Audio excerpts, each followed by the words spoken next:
is up, boys and girls, ladies and gentlemen, day traders, cloud swing traders? Hope you guys doing absolutely fantastic. What's today? Thursday, right? This week is flying. This week is flying. We had some crazy earnings last night. We had jobless claims today, and the market is gapping down slightly. But some of you guys were piling in. Like as soon as I hit the start webinar, like the list just started coming in. You guys are awesome. We got Al in the house. We got Albert in the house. Good morning to Art, Bill, Cindy, David. Good morning to Julie, Greg. We got Jay in the house. Good morning, Kevin, Marius, Matthews rocking with us. Good morning to Miguel. Miguel, I think this you started Monday with us, right? It's today, day 4. You started a little bit later. We got Randy in the house. Good morning to you. We got Ryan, Sky, Wynn, Wally. Good morning. All my peeps out of YouTube land. Good morning to all you guys. We got Christopher. We got Daniel, Eric. We got Harold. Good morning. All my lurkers in the background of YouTube. That's okay. I still love you. Just hit that like and subscribe button, and let's go. Let's see. Miguel says yesterday. Okay, all right. Day two. Man, I'm telling you, this week is. I don't know. I can't keep track of days. I feel like I knew it was Thursday when I woke up, and then I said good morning, and I felt like saying Wednesday. I don't know, but we got the SPY. So SPY is again just gapping down slightly. Pretty good breakout yesterday candle. Again, we had this is really our breakout candle, right? So we had some attempted pullback here. Pretty nice close. 2 days of consolidation. Beautiful gap up above all VPOCs. And we wanted to stay bullish. Again, it is a retest gap from here. It's also a retest gap from here. And I think this one has more weight to it because these two are just inside candles. So getting a little pullback at open, almost into that VPOC, pretty close to it, maybe off by a penny, and we took the rocket ship home from there. But this little pullback, so far today, we're just right at that VPOC. I still want to, at least for now, remain bullish. I have that number right now at 497.80, maybe a little lower, about 497.86. So we're right at it. So we have to see where this SPY wants to open. If we start opening underneath that zone, I think that could be a little resistance, and maybe we finally see a little pullback potentially. Otherwise, again, I want to be more bullish or think that that's going to be some kind of inside candle. I've got nothing right now that's going to tell me otherwise. So it is possible we have inside candle today, but I think buy the dip is still a play. All right, let's take a look real quick at Qs. QQQ. We got 431.80. The close of yesterday was 431.99. I mean, this is the biggest gap we've had since like noon yesterday. This is the biggest pullback we've had. That was about it. But yeah, little tiny pullback there. This one is below, so I have my VPOC from yesterday, 432.04. And we are opening below that, so look for that to be a little bit of resistance. Again, very same feel. Kind of a breakout candle. Decent close on this day. 2 inside candles. This was a gap and go. I still want to remain more bullish, but we did retest as well. So maybe again another inside day today. We'll see what happens, but watch that zone 432.04. If we start to break that, there's really nothing ahead of us holding us back. TLT. Little cause for concern on TLT. Did have the bond auction yesterday. TLT is gapping down again, still into some support. So I want to see these levels hold 93.90 and then look for like 93.77. We obviously got some chaos in some regional banks that just everybody refuses to talk about. It's very interesting. Very interesting. Nobody wants to cover that. I have not heard too many people talk about that whatsoever. All right, let's get into some of the gaps, some of the plays. I see a couple in here already. If you guys got a couple more, just throw them in. First one I see on my list is Mara. I think Bitcoin and crypto got a decent bid. Yep, so we got Bitcoin moving. Let's just check the gap on Coinbase real quick. I guess I don't need these.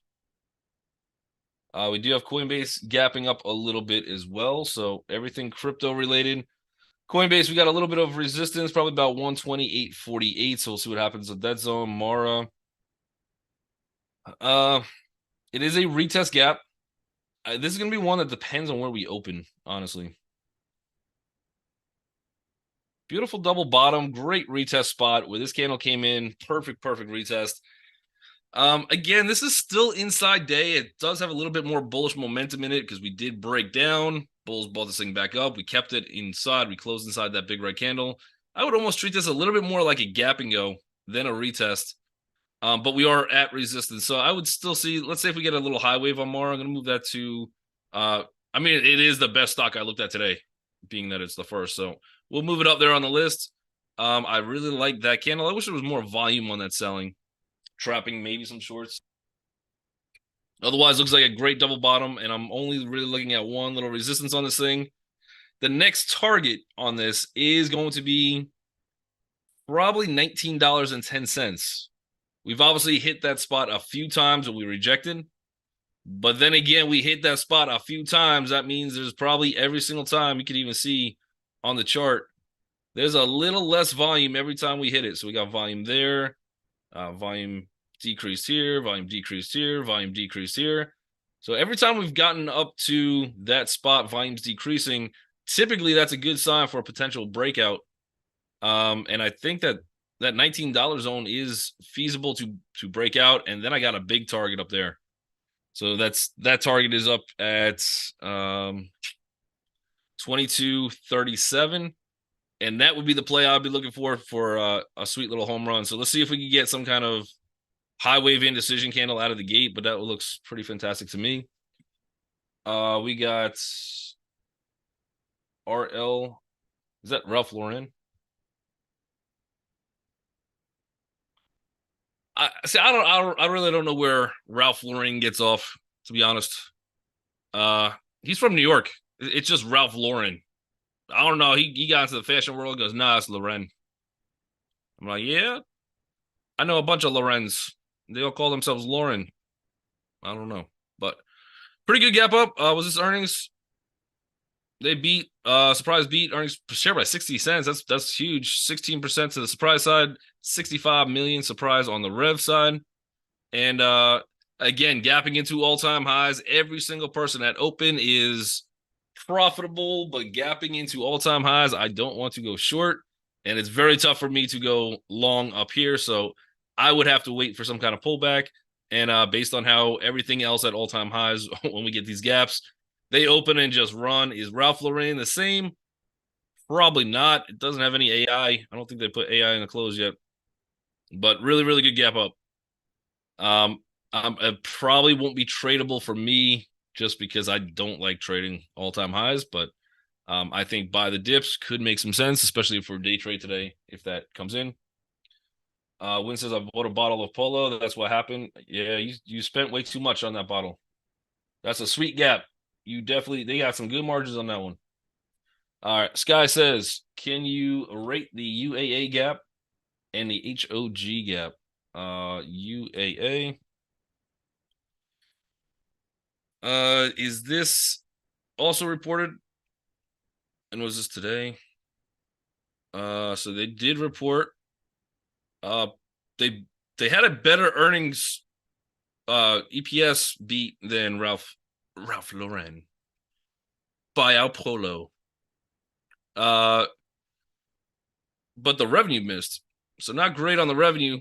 I would say probably Ralph Lauren's earnings are a little bit better. This gap is okay. I don't know what the short float is. Let's check it out. FinViz, UAA. I don't think they have a huge short float. Let's see. 8.6%. So that could help.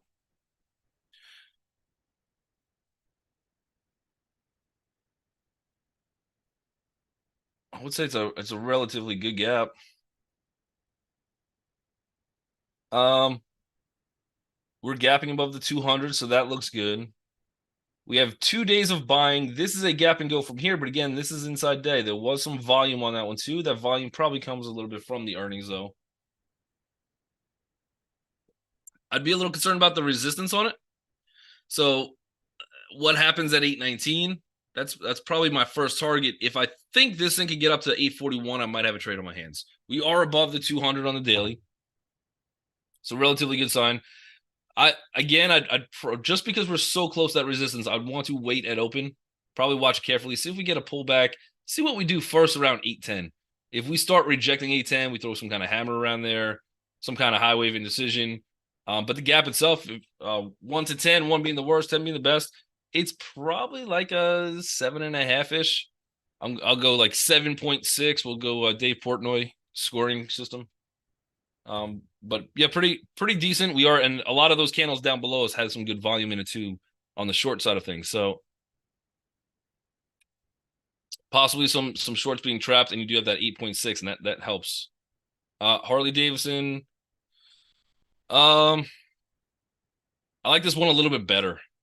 I don't have that immediate resistance in my way. I get some resistance from back here, but even that was kind of retested up here. This is more of a retest gap though. Targets I like a lot better. So targets on this one would take me to about 36.23. This is a retest from here, but the fact that we are taking out this candle right here, some good volume on some of those smaller red candles. I like my targets a little bit better on this one. But again, I want to see how this one opens right out of the gate, see if we get a little tiny pullback. But you do have some targets to the high side. HOG. Let me see if I can get number one, if I get the advertisement off. Because they don't sponsor me. I don't know. They don't sponsor me. HOG.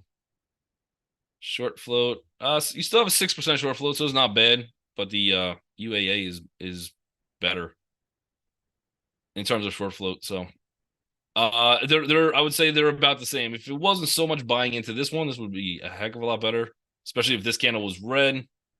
If this candle was red, I think it would be a little bit better. This one I'd probably want to see, I would guess a little bit more pullback into like 35.29, see what happens there, and then look to make that long play. But it's got better targets at least.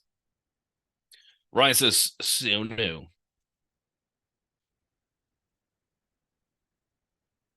Which is what my kids say when I tell them to do their homework. Could you do your math homework? So no, we're gonna play first. Like what?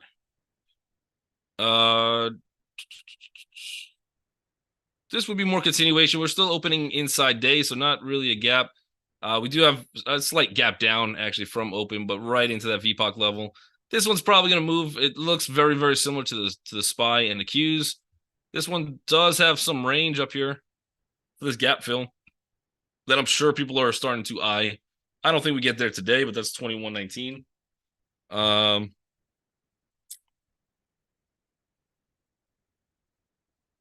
Next little level, 1967. Next level after that, 1992. Something to that extent. But we're starting to get into this resistance zone. I would still look more bullish than bearish on this one. This would I'd be looking for some kind of continuation. But you're holding a decent buy spot, I guess. ARM.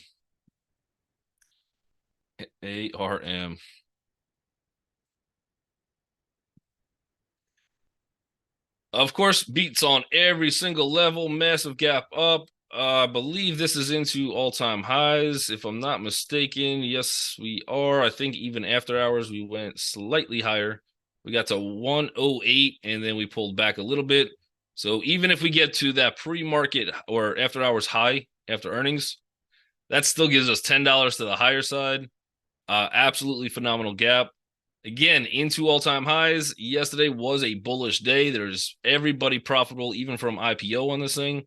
And this could be a good spot for them to take some cash out. But to the higher side, I would not mind buying the dips on this one, even if we can make some kind of stance to try to get close to all-time highs, which would be after hours yesterday. That's $10 to the higher side. See if we get a little bit profit taking it, because there's a lot of money people made on this thing. So let's see if there's a tiny little pullback. Let's see if we could even get some smaller levels in here as to where that would be. VPOC for right now is slightly below it.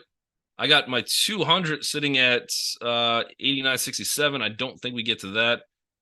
Even this little high wave, honestly, this might be your play, this high wave candle. Trying to get something bullish here. Even has some volume on it, so it's not a bad candle. Stop here. Not sure where your target would be, but that's wide. It's about a $9. About a $9 move, $10 move. I don't like that risk to reward. I'll see how this one wants to open. Definitely everybody's profitable though. Crazy gap up. And I think this one we do go higher than this, that 108, 110 zone. Question is, how does this thing want to react first? This is a little bit of a head and shoulders. If we're looking at kind of the after hours, so we do have a little head and shoulders in here. That would be some kind of a neckline, roughly. This is our kind of retest into that, and then maybe I could look at a fib on this thing.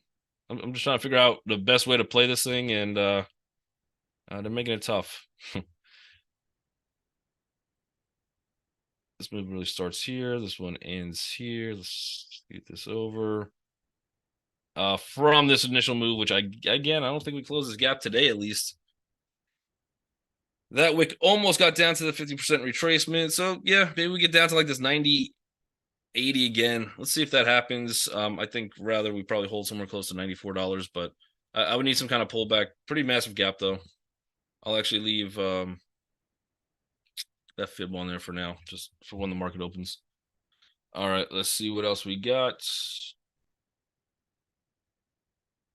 I think you guys wanted PayPal and then Disney as well. So PayPal comes out. Honestly, I didn't think their earnings were that bad. They weren't good. They weren't good, but they look like earnings for a company starting to try to turn things around, to be honest. So that's 8% on the surprise side for PayPal. They did beat on the earnings of the revenue side of things by 146 million, so that looks good. Their forecast was a little bit lower, and you are getting so for their full year out guidance, their guidance came in a little bit lower. Yeah, I don't mind selling puts on PayPal. Honestly, I'm looking to buy more, but I would like to get a nice little fat position. For the long term, this is not going to be an immediate bounce story. This company will be favorable at some time in the future, but right now everybody hates it. We're opening in an interesting location, so we are opening at a well. It keeps jumping on me, but 2 seconds ago when I started the sentence, this was opening close to that 618. So we'll see how this one wants to hold here. If we start to break $57, we're probably seeing a deeper pullback. Maybe this gap fill down to 51 eventually. But for right now, we are holding a little support. This is a pullback. There was some selling yesterday. I wouldn't mind attempting a fade on PayPal, so fade to the bullish side of things. I'd probably try to play the fade for like a 1.2. I wouldn't try to swing for the fences. But I would say almost give it that 3-day rule. Give it the 3-day rule. See what happens if you're going to go long term, and then wait for some of this chaos to see where this thing wants to close. Otherwise, again, the earnings weren't bad. Forecast just kind of came in a little bit lower. Disney. I don't know if there was anything else Disney could have possibly done or said. I really don't. They bought stake in Fortnite, which I think is actually a really good move on their part. I like that play. They did talk a little bit about the, what do they call it, the skinny bundle. I thought we can't bundle shame anymore, but apparently we got the skinny bundle is out there. Where you have Fox, you have Disney, you have what's the third one? Is it Hulu? No, Hulu's owned by Disney. One of the other ones, I forget what it is off the top of my head, but one of those is in there. And for sports streaming, probably for the core business of just like ESPN, they're kind of competing against themselves, but it is a decent package. Was it TNT? I thought there was another like bigger one in there. Was it TNT? Yeah, so maybe TNT. But opening into a little bit of a volume area here. I I don't think I'd want to, at least in terms of long-term investing. I don't think I want to be the first one to buy up here. I don't think for a day trade I want to be the first one to buy it just to go long at open, especially into this little bit of volume area with real targets probably to 108.41. See if this one wants to pull back, but I do think it's buy the dip. They also did I don't know if they did a buyback. I'm not sure if they did a buyback, but they did increase the dividend. That's for sure. So dividend got increased a little bit. They weren't offering much dividend. Don't forget, I think last quarter was the first time they put the dividend out again after they cut it completely from COVID times when everything was shut. But pretty decent. I think even Bob Iger was on CNBC. He's talking about like adding 3 new cruise ships and not a bad report. Not a bad report. Very very positive for some future outlook. So all in all, pretty good. They legit, like I said, they threw everything out there saying, just could you buy our stock already? Because we hate being down here. We will see. We got Google, GOOG. What do I got? 8 minutes left. Mm-mm.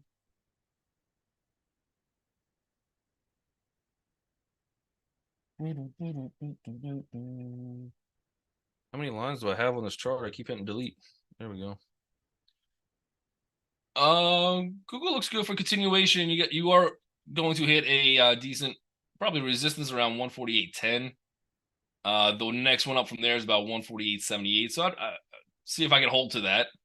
If that breaks, you get a really good trade on your hands up to 150.93, but rather good close. That was our earnings gap down. Again, a little bit of a bear trap. And that one looks like more continuation out of this one. Again, see if you get a little pullback into yesterday's VWAP. VPOC, that's going to be 146.77. So the closer you get to that, at least the better risk reward you have. But Google looks good for continuation. We'll throw that higher on the list as well. You guys want to take a look at Boeing? Major resistance. Big resistance around 213.72. You got one more ahead of you, 215.29. Probably chops. This is also technically your 4th green day in a row, but this was a gap down, so I call it 3 days in a row. Bullish. Most likely, I think chops around here. I don't know if they have news. 11 minutes ago, Copa expects hit from max grounding. You think? You'd think that would affect it? But we'll see. What was that other one you guys wanted? Holo. Holo was straight running. Miguel played this one yesterday, and then I think you made some good gains on it and sold about 1,000% less than you should have, because this thing just kept on running. Now you're up about almost another 100%, about 80% from the close of yesterday. Again, we talked about this one. It's just one of those parabolic moves. It could still go absolutely crazy. Just not really a trade for me personally, but I don't know what your short float is in this thing. It's going to be dangerous on every level. You could watch it, see if you get some kind of double bottom, some kind of actual fundamental technical setup. At least that's how I trade. Otherwise, there's also the other mindset of trading. You give that one a try, where you just buy it and then you immediately put a blindfold on, and then you just spin around a couple times so you get dizzy, and then hope for the best on the stock. But it is gamble territory. You are up absolutely massive within 2 days. And again, it's as much as I love to be like, hey, that's a retest gap. This thing is up way too much. It could definitely go higher. This is going to be a little bit of a highly manipulated stock, and people are going to Casino Wall Street today on this one. So just be careful. Miguel says very true. Not touching it today. Yeah. MSFT. That would have been a great one, Miguel, for you to get into, and then like your internet shuts down and you have electricity problems at your house. And you're like, oh no, I can't get out. But it happens. It happens. Not that lucky on it. You just gotta stop paying your electric bill. You just stop paying the electric bill, and then eventually you will have either a great trade or a complete disaster, or one of those two. Not sure. We got Microsoft. Looks like more continuation. I got yesterday's VPOC sitting around 413.10. So again, let's see if we get a little pullback there. Otherwise, I would remain bullish on Microsoft. It looks like it is trying to break new all-time highs. But that looks good. Sounds like a divorce. Yeah, it might be. It might be. Let's see. Zara says, "Hey Jeremy, this is DJ Dan, but I will pass the message on to Jeremy that you say hi." All right, let's see if I'm missing any other tickers. Anything else you guys want to look at in the chat? Let me see if I missed any. Disney is a great buy and hold still. Yeah, I wouldn't mind adding more to Disney. I still like it. Oh, David wants to take a look at Wynn. I missed that one. Yeah, I don't know how Wynn beat. That doesn't make sense. I didn't even go to Wynn in the last quarter, so somehow they surviving without me. I'm not sure. I'm not quite sure, but when I went to the Wynn, they have like the $50 minimum tables is like the lowest you could play. I only had to go to the cage to get loans like 6 times within 15 minutes, but somehow they're surviving. But really good gap there. Even though this is a red candle, there's a lot of buying into it. Even that red candle was a little bit of a retest. I think this one actually looks a little bit more retesty. I would look for a fade on this one rather than just say, hey, this is a gap and go, let's run it up. So I would love to see, we might be able to play this one, but I would love to see some kind of green candle out of the gate, something we could take a breakdown on. I'd rather try the fade on this one. Again, I'm just more than less. I'm just salty that they're positive without me. It doesn't make me feel wanted win. I don't care how many reward points you give me. Coinbase. So we did look at Coinbase. It depends on Bitcoin today. If Bitcoin continues to run and hold, otherwise it looks good. It's just into a little bit of resistance. I think if I had to play the two, I'd probably look to play Mara over Coinbase today. You're still inside gap from this candle into resistance. So in worst case, I'd probably, if I want to play coin, I'd have to be patient, see if I get a pullback either into 122.73 or into probably 125.60, somewhere in that zone would be the two spots I'd look for, like a little pullback and then see if we get a breakout. You got some moving averages up here, but I think Mara looks a little bit better. And maybe on a swing trade basis, coin is probably phenomenal here. You're still at really good levels. We start to break. I got 130.51. I got 130.103. I got nothing really until I guess the next one comes into 146, and then we probably go back to 150. So coin's got some room on it for sure. The other one we can continue to look at is Palantir. Palantir, another good day yesterday. I think we were trying to gap up again today. Look for some kind of continuation. This thing is just nonstop bullish. So if you want to continue some bullish trends, it is high, but it is gapping, and it will probably continue to go. I do have some covered calls. They're probably going to take my shares at $27. So now I gotta figure out. I might buy some more just to cover those, but we'll see. We'll see what happens. You guys are incredible out there in YouTube land. Make sure, if you guys have not hit the like and subscribe button, make sure you guys do so. And hit that notification bell on the way out as well. Tell a friend if any information here is probably valuable to